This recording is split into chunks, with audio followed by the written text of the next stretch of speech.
Matagumpay na naisagawa ng Capiz Police Provincial Office ang Pamilyang Police Family Day na ginanap sa People's Park Pavilion, Barangay Baybay, Roxas City, Capiz. Nito lamang ika-20 ng Hulyo taong kasalukuyan.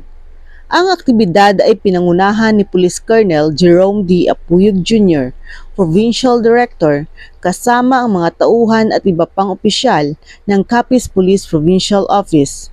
Layunin ng okasyon na palakasin at patatagin ang ugnayan ng mga miyembro ng kapulisan at ng kanilang mga pamilya upang mas mapagtibay ang kanilang dedikasyon sa serbisyo publiko. Iba't ibang aktibidad ang inihanda para sa lahat, tulad ng mga palaro para sa mga bata at kapulisan maging sa kanilang mga pamilya. Bukod sa kasiyahan at pagkakaisa, hangad din ng okasyong ito na ipakita ang suporta ng Capiz Police Provincial Office sa kapakanan ng mga pamilya ng kanilang mga tauhan na isang mahalagang aspeto sa epektibong paglilingkod sa bayan.